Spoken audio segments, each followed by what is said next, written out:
hold on tight, it's flying fast. Moments like these never last. Fireflies dance in the fading light. Summer slipping in the night.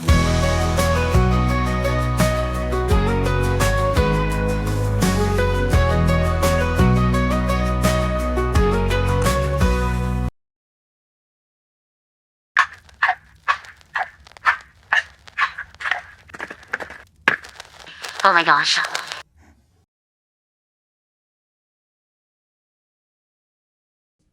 Hey guys, welcome back to the channel. Today I'm just gonna sort of make like what's it called? A day in the life sort of at the barn video. I thought it would be really fun to make. I haven't really made one of these yet, and yeah, just sort of everything that I get up to here on a normal day basis. So I'm just gonna sort of have you follow me around, I guess. My dear friend is filming me today, so I'm super grateful for that. So to her, thank you. But yeah, so I am just going to feed the horses, I guess now, and then I'm going to turn them out right after this. So yeah. So for most of my horses, I use hay nets because, well, first of all, oh, hi Apollo, just totally right in front of the camera there. But I really love hay nets because they slow down the feed so the feed lasts longer. And it's also good for horses. Well, you know, Apollo eats his food very fast. And this slows it down, and it also controls how much he eats because Apollo's on a little bit of a diet right now, but that's okay. So I'm going to go turn the horses out, and I'll get back to you shortly. So I just turned all the horses out. As you can see behind me, they're doing their morning zoomies. Very essential. And yeah, so today my plan is, well, all my horses, I typically, as I'm filming this, it's a Monday, and I like to give them their Mondays off. I typically give them 2 days off, and for my horses, I do their Mondays and their Thursdays. I mean, that really works for my schedule, and yeah, I mean, it doesn't really have to be any particular day, but that's just what I do. And so today, though, I mean, it does not give me the day off, though. I still have to exercise. One of my clients' dressage horses, as you can see behind me there. Can you see her? Yeah, right there. And then we also have Pepper, who's appeared in a few of my vlogs, and I need to exercise her too. So that should all be good. And then I was planning on giving Boris a good groom too, a little bath, because I hate to admit it to him, but he's being a little stinky lately. But yeah, so I'll go do that now. So now I have Boris all up behind me, and I decided to give him a bath first. So when the heat of the day comes, he'll be able to dry nice and fast because the temperature's supposed to peak in about an hour. So I thought that would be nice. We wouldn't have to be a soggy little donkey for too long.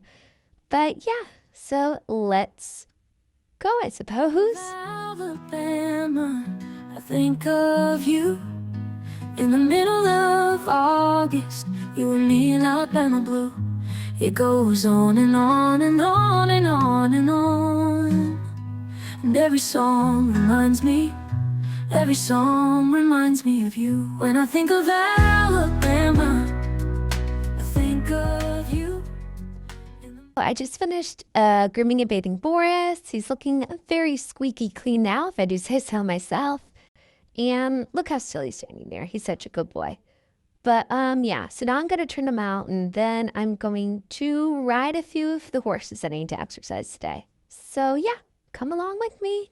Okay, so at this point, I had tacked up Athena. She is one of our clients' new horses. She's still currently in training, and she's young. By the way, thank you guys for voting in that poll, by the way. Her owner was really confused on what to name her, so Athena, I think it's perfect. She's strong, beautiful, like the goddess, you know. And yeah, but yeah, so she's a new addition to the barn, and I was riding her for her owner today because this is her owner's first time ever like training a horse from scratch. So I'm kind of be there along the way to help her. So yeah, Athena is a super dressage horse and is literally from what I've seen from her so far, she's literally a push button horse, even though she's still in training. You ask her to do it and she's willing and eager to please. And I mean, that's a really good trait to look for in a horse. She's very happy with her job. She's a dressage horse. And I mean, she hasn't learned anything very fancy yet, but basic flat work she excels at. So, and I mean, she's been doing like little stuff like flying changes and stuff. And for that, those of you who don't know what that is, a flying change is basically when a horse is cantering and just like we have a dominant hand, they tend to use one of their legs to lead with them in the canter. And changing direction, you can either come back down to trot and change the lead, ask them to kind of use their other hand in a sense, or their other leg.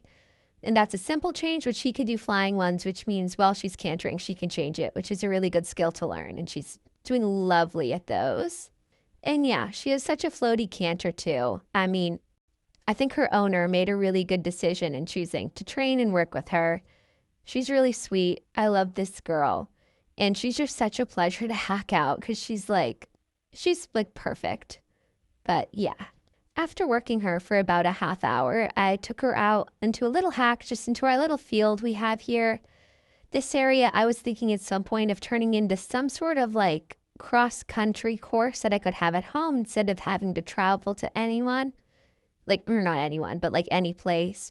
And I mean, the footing here isn't the best for jumping, but I could always have it resurfaced or whatever that stuff is called. I'd have to look into it more, but I think that would be fun. And you never know. If you guys leave enough comments about that, I could definitely do something here because it's such a big open piece of land that I really have no plans for. So hopefully one day.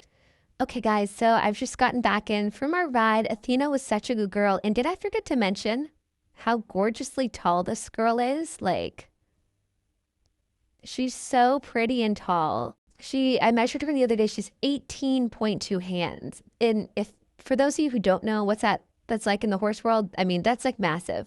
That's like, I don't know, NBA basketball player height. And she's gorgeous. And yeah, but guys, you can tell my head does not even touch the base of her neck. But she's lovely, such a lovely horse. But yeah. So now I'm going to tack up Pepper and I'm going to take her on just a little bit of a flat work session today. So yeah. So now it was time to ride Pepper. And on this day, I mean, her owner does like me to ride her for her right now as she is on a sort of end of summer vacation. And of course, her horse needs to get out and get all her wiggles out. So yeah, I've been riding her for a little while now. Oh, and then as you can see there, she bucked. Today she was a little on edge, I'd say. Even here, I took her over a little thing of Cavalettis, and she was just very tense, I could say. She was just this canter. She was rearing, ready to go. She threw in another buck there. I mean, I really should have gotten off of her and tried to give her a lunge, but I didn't. And that was a massive mistake on my part. But since she was acting so speed demonish, sort of, all right, I decided to move her back down to trot. But yeah, and she was still feeling really tense. And then around this corner, it happened.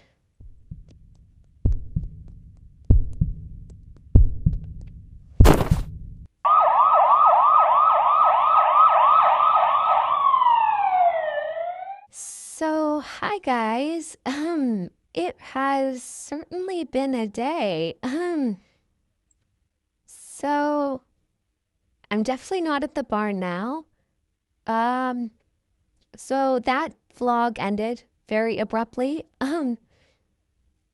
So sort of what happened, well, first, if I don't sound incoherent or understandable, I sort of have a mild concussion right now. So yeah, while I was riding Pepper, I think I caught it on camera. So I fell off of her. She bolted. She was a little bit tense and I fell off. luckily my really good friend was there. So, I mean, never ride alone, guys. But, yeah, so I was really lucky she was there to help me and get an ambulance to bring me to the hospital. And yeah, so my knee, basically, when I fell, I hit it at an odd angle and I sort of like, well, I sprained it. And then I sort of like, well, you can't like, I dislocated the kneecap, basically, is what happened. But they were able to fix that pretty easily. So that's sore. And they told me that would take like maximum of like 2 weeks to heal because it wasn't very bad. Just they gave me some stretches to do, but I did get a pretty nasty concussion from the impact. I didn't actually hit my head, but there's apparently if you hit your body like hard enough on any surface, like the whip, I mean, I do have some whiplash too, but it can cause a concussion. So that's sort of what's happening. But yeah, so I mean, yeah, so it's been a very long day. I mean, I'm home, as you can see, so that's one thing that's good. And yeah, so hopefully I'll be able to ride again soon. They said it might take up to a month, they said, for the concussion to heal, but I have an appointment in a week and then they'll sort of determine whether or not. Hopefully, if it's fast healing, I'll be able to go on good. But my knee, they gave me a pair of crutches. It was like sore more or anything, but they said I should be off those soon. But yeah, because when I fell off, I couldn't like feel my leg from the knee down, which was not exactly the best feeling. I did minorly tear a muscle too, like in my knee, something, but yeah. So yeah, that's what happened to me today. Yeah, so I guess like and subscribe. But yeah, so I'll sort of end the video there, and I'll see you guys all next time. Sending y'all horsey hugs, I guess. Bye.